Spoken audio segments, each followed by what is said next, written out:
Nako, tila nagbago na ho ang naratibo at mga diskarte ho ngayon na mga grupo na nagdanais na tuluyang pong mapatalsik sa pwesto. Ito pong si VP Sara Duterte. Kasi nung una, mga kababayan, ito yung mga magsisilbing prosecutor at ito yung mga kongresista na kung saan ay kanya-kanya na ho ngayon na binabanggit yung issue po ng quorum na dapat ay kung sino lang daw po ang present ay yun na lang ho ang pwedeng bumoto at doon na lang ho pagbabasihan kung ilan ang mga senador. So hindi na po itong nauna na nakalagay po sa ating saligang batas na kung saan ay 2/3 ng boto ang kinakailangan para makonvict. Ito pong si VP Sara Duterte, kung sa 24 ay dapat 16. So ngayon ay mukhang ang gusto ho nila pababain na ho at para sigurado na matatanggal ito ho nga si VP Sara Duterte. So yun po ang pinakamatindi ho rito, mga kababayan. At sabay-sabay na ho na nagsasalita yung mga sabihin natin, yung mga mababatas at ilang mga abogado na nasa panig po ng administrasyon at na mga nagnanais na tuluyang mapatalsik sa pwesto itong si VP Sara Duterte. Alam niyo ho, nung una, kung niyo pong matatandaan, ito ho mga prosecutor na ito at yung mga kongresista, talagang kanilang taas noo at kanilang binibigyan din na napakalakas daw ng kanilang kaso laban po kay VP Sara Duterte.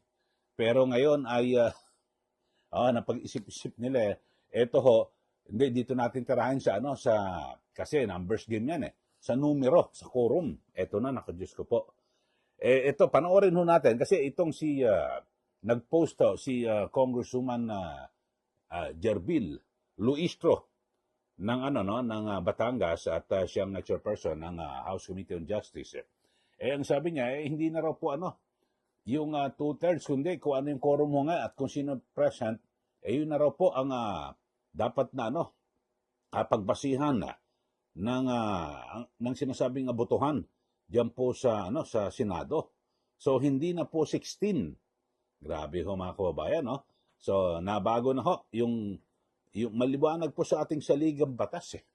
Pero ito muna. Tapos, bukod ho dyan kay Congresswoman Jerbil Luistro, ay ito rin, nagbigay rin po ng pahayag si Manila Congressman Joel Chua, na ang sabi niya ay para personal niya raw ho na pananaw. Pansinin niyo sabi niya, personal kong pananaw. So, hindi yung batas.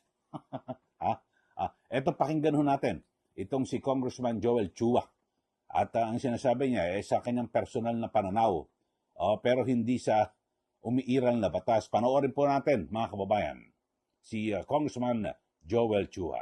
Dahil ako po personally naniniwala po ako dapat po kung sino lamang po yung nagpa-participate sa impeachment trial, dapat yun lamang ang boboto. Kasi unang-una po, paano ka boboto kung hindi ka naman unang-una nag-participate dito sa impeachment trial? So, paano parang isang huwes, paano po siya mag-render ng kanyang verdict, whether guilty or not, kung hindi naman niya nakita yung mga sinabi ng mga testigo? Pangalawa, hindi po natin pwedeng iparehas yung impeachment trial sa ordinaryong legislative na ginagawa po ng mga senador. Kasi po, maliwanag po, dito po sa impeachment, ito po ay parang this is akin to court hearing. So pag sinabi po natin akin, ibig sabihin, pwede po natin itong maikumpara sa mga court hearing kung saan po ang huwes tinitignan po yung demeanor ng testigo. Kung ito po ay nagsasabi ng totoo, kung ito po ay nagsisinungaling. Parte po ng kanilang pag-render ng kanilang judgment base po sa mannerism, sa conduct ng testigo na inuupo po sa witness stand. Kaya nga po pagdating po sa appellate court, ang nagiging issue, kadalasan na po dyan, ang issue na po dyan, issue ng law, batas po. At hindi na po pinakikialaman ng mga appellate court yung issue sa fact. Kasi po, ang sabi po ng mga korte, ng Korte Suprema, hindi po nila pakikialaman ng issue pagdating po sa fact kasi ang best na makaka-ascertain ng mga testigo ay yung korte na nagdinig ng kaso. So, ganun din po dito. Paano po sila boboto kung hindi naman po nila nakita yung testigo, hindi po nila na-assess yung demeanor, hindi po nila nakita at na-assess kung ano yung, kung ito po ay nagsisinungaling o hindi. Sa papaanong paraan po at kanino pwedeng i-raise ang issue na ito, Kong? Well, at the end of the day, sa aking palagay, sa Korte Suprema pa rin to. Pero siguro, tingnan natin kung po pwedeng i-apply yung quorum. Kasi kung yun ang magiging decision nila, yung sa quorum, at ito, may mga decided cases na dito, sa tingin ko, wala rin naman masama na dapat ito rin ang i-apply pagdating po dito. Kasi paano po yun? Ang basis po ng quorum ay, let's say, sa 22. Di ba? Hindi po sa 24. So, alangan naman yung pagdidesisyon doon po sa walang quorum. Yan po ang pahayag ni Congressman Joel Chua. Pansinin niyo yung umpisa niyang binanggit, ha? Ako personally. So, personal niya lang ho, mga kababayan, na siya po ay naniniwala. Parang kumbaga sa bagamat siguro parang nag-aalangan siya, abogado siya. Alam niya dapat yung batas at yung nilalaman ng ating saligang batas. Kaya ang binanggit niya, personal na raw ho. Sabi niya, ako personally, naniniwala ako, di ba, napakinggan niyo naman mga kababayan. Kasi ang liwanag po sa ating saligang batas Ako ho, hindi po ako abogado, linawin ko. Pero ang dami ko rin nakausap ng mga abogado na kung saan ay kanilang binibigyan diin na talagang dapat ho ay 2/3 ng lahat po ng miyembro ng Senado. Yun po ang sinasabi. Yun po ang dapat basihan kapag 2/3 ay 16 na senador na dapat pumungoto. Kahit saan ka man, naroon, nakakulong ka man o hindi, kasi nakalagay ho Ang maliwanag po sa ating saligang batas ay 2/3 of all the members of the Senate. Ang liwanag po sa ating saligang batas, mga kababayan. So dito ho ay kung 24 sila, wala naman ho kasi maliban na lang, halimbawa may namatay, nag-resign, o na-expel na ho, expelled na ho. Ibig sabihin, tanggal na ho sa pagkasenador. Yun ho, kung sino natira, yun na lang ho ang magiging basihan. Parang dati, di ba, may nag-resign, nagpunta sa gabinete, so nag-resign. So talagang ang magiging basihan na lang ng quorum sa 2/3 or 23 na lang. Di po ba? Kasi sa mga nakaraan, ang ginawa ay hindi na ho nagsagawa pa ng special election sa pagkasenador kasi parang yung nag-resign ho ay papatapos na po ang termino. Ganun po ang nangyari, di po ba? So dito ho ay talagang nabago ho kasi sa mga nakaraan, di ba, matapos po nila na maipa-impeach diyan po sa bababang kapulungan ng Kongreso, ito pong si VP Sara Duterte, lahat po talagang sinasabi, hindi, sapat ang aming ebidensya. Wala kanyang pakialam sa mga boto-boto, siguradong makukumbinsin namin lahat ng mga senador na sila ay bumoto para makonvict itong si VP Sara Duterte. Pero ngayon ho, nabago na ho. Ang binabanggit na ho nila ay issue po ng quorum. At dito ho ay yung sa quorum ay kanilang sinusundan na ho. Yung nangyari dyan po sa liderato ng Senado na kung saan ay questionable pa rin na 12 po ang ang quorum ho ngayon sa Senado kasi dapat po 13 sa pagpipili ho sa liderato po ng Senado dapat po 13 kasi 12 plus 1. Hatiin mo sa dalawa yung yung miyembro ng Senado, halimbawa 24 sila. 12. So 12 plus 1 para makuha mo yung majority at magkakaroon kayo ng quorum. Ngayon ho, hindi. Yun na po sinundan ho ngayon nito hong mga magsisilbing prosecutor at lahat na po ng mga abogado ay ganun na po ang sinasabi. Pero sa kabilang banda, may nakikita naman ako ng mga talagang matitinong abogado at wala hong kulay na kung saan ang kanilang sinasabi ay hindi. Ang pagbabasihan dapat yung lahat ng miyembro, yung 24. Pero eto ho, isa ho sa nakapagtataka, mga kababayan, na kung saan ay meron hong ipinost si Senator Win Gatchalian, yung Senate President pro tempore, at sinasabing acting Senate President, nag-post ho siya, pero makalipas po ng mga 5 minuto ay agad na dinilit, binura. Pero ito ho, ang bilis ng mga netizen eh. Ito, panoorin nyo sa ating TV screen ha. Ito hong yung posto ni Senator Win Gatchalian at babasahin ko. Ayan ha. Diyan ho sa ating TV screen para nyo rin pong mabasa. Ang sabi ho ay the 2/3 vote required to convict Vice President Sara Duterte is a constitutional mandate.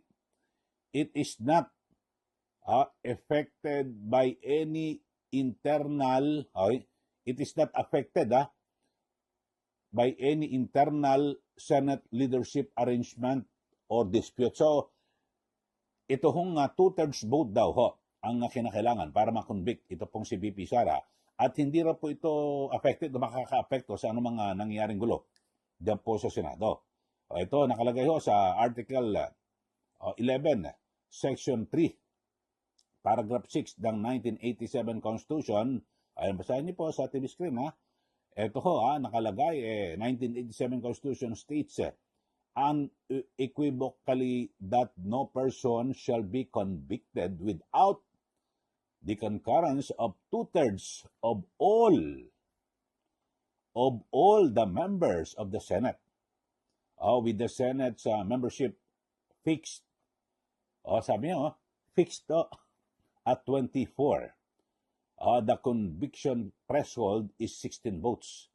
And I will remain 16 votes regardless of how many senators attend the trial, which block controls the chamber or who presides over the impeachment court. So, ang ganda ho ng mga sinasabi ho ni Senator Win Gatchalian, no? Talagang ito ho, bagamat hindi po siya abogado, talagang lahat ng kanyang mga tinuran dito sa kanyang naunang post ay ito talagang nasa saligang batas ho, mga kababayan, di po ba? So, maliwanag, idinitalya niya, 2/3 ng lahat po ng buong miyembro. Naka-fix po yung miyembro 24. Kasi talagang wala pa naman ho namatay wala hong na-expelled. Wala hong nag-resign. Lahat ho. Andiyan ho, buhay at may mga nakakulong.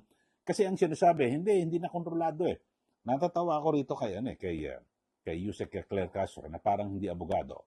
Na ang sabi niya, nakakulong na Alam niyo ho, ang dami nga ho nakakulong, nakakalabas Pinapayagan naman ng korte.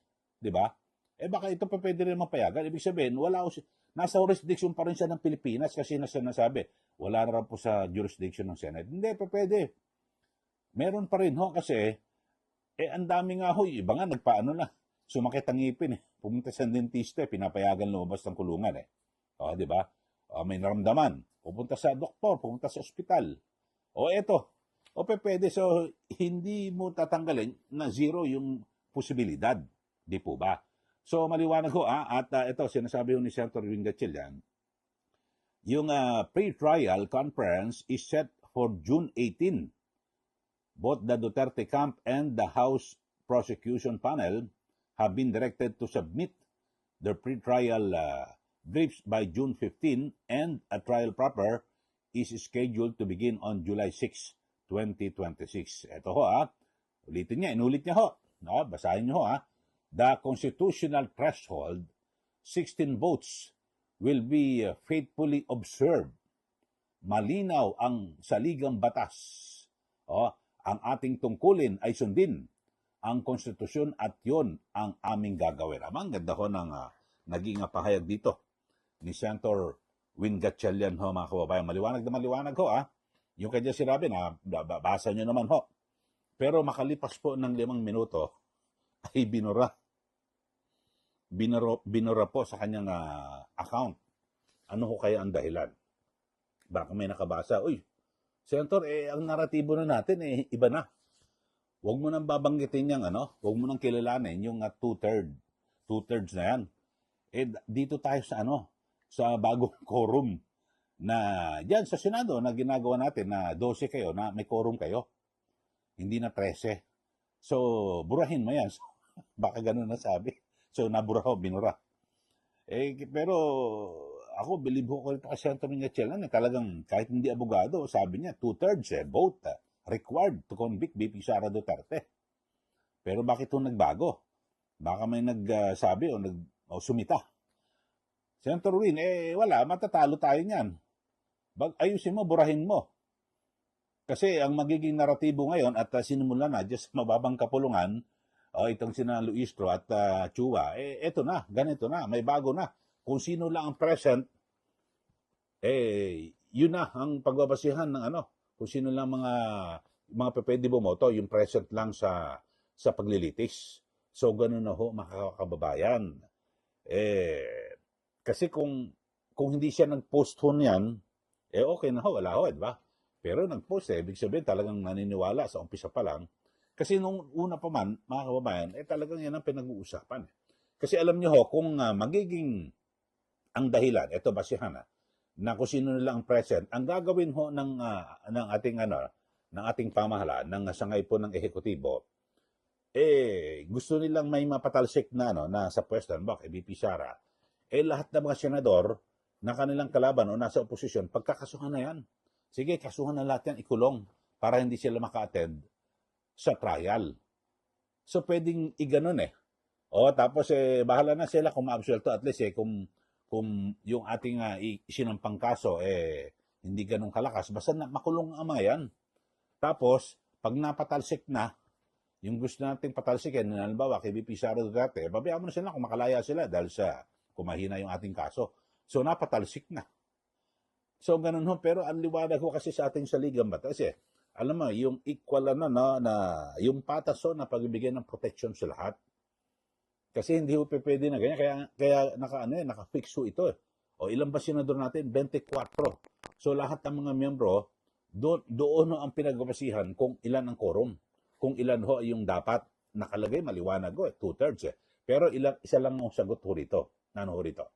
Para matapos na po yan, mga kalokohan na yan at iba't ibang mga argumento, naratibo, yung Korte Suprema.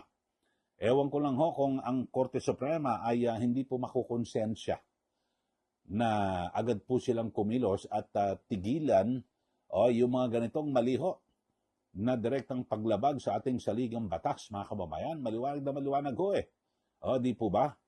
2/3 So, 16 votes ang kailangan sa impeachment. Doon pa nga, pati sa quorum lang ho sa Senado mga kababayan, iba rin dapat 13.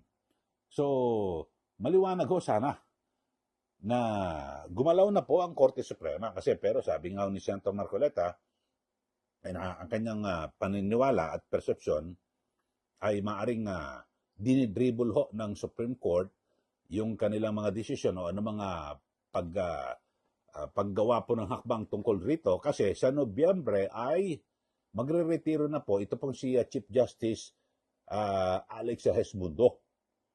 O yun ho. At siyempre, yung mga maiiwan, may mga pagpipilian may mga nag-aambisyon dyan na maging Chief Justice. Kaya ang ginagawa, dribble muna natin to kasi pipili si Pangulong Marcos Jr. Baka hindi tayo mapili. So, stop muna. Yun po ang nagiging perception sabi nga ni Senator Marcoleta. Pero maaring siguro ako mas gusto ko na sabihin na ng Supreme Court, hindi mali ka, Senator Marcoleta. Action na kami ngayon sa lalambadali pa. Sana ganun. O kaya naman may mga nanonood at patuloy na tinitimbang makonsensya po ng mga Supreme Court justices, yun ho. Kasi tama ho yung punto ni Senator Marcoleta. Kung ikaw ay Korte Suprema na ikaw lang may responsibilidad na mag-correct sa lahat ng mga ito, dapat kumilos po kayo. Yun ho.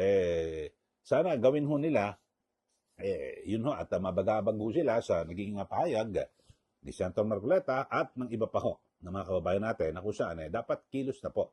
Maging itong mga nagsasabi ngayon na naratibo, sila Joel Chua, ako naman, hindi pa rin naman nila iniiwas na Korte Suprema po talaga ang magdidesisyon po rito. Tulad dito, ipasok ko lang din ho ito kay Attorney Palsis at Attorney Chico. Sabi ho ni Attorney Palsis, hindi, kinilala na yan si Win Gatchalian bilang bilang Senate President pro tempore at acting President ng Senado. O yun ho, mga kababayan. Pero, sabi na Torring Chico, hindi. Sino ba dapat kilala rito? Dapat Supreme Court. Yun po. Sige, magbigay na po kayo ng comment dito po sa ating palatuntunan. Ang ating tanong, binabago na ho ang naratibo. Talagang gusto ipa-impeach si BP Sara at all cost kahit anong mangyari. Mga kababayan, kayo ho, ano masasabi nyo rito? Na sukdo lang kahit labagin ang konstitusyon. Sige, magbigay na po kayo ng comment dito po sa ating channel. At sa mga bago lang po, subscribe na po kayo para kayo ilagi updated dito po sa ating mga pinag-uusapan. At syempre, huwag niyo pong kalimutan na i-like at i-share para mas lalo pang lumawak yung ating channel. At syempre ay makapagbigay ho tayo ng mga sapat na impormasyon dito po sa ating mga kababayan. Sundan niyo rin po yung aking Facebook, Eli Saludar. Maraming salamat. Muli, ito po si Ka Eli. Magandang araw po sa ating lahat.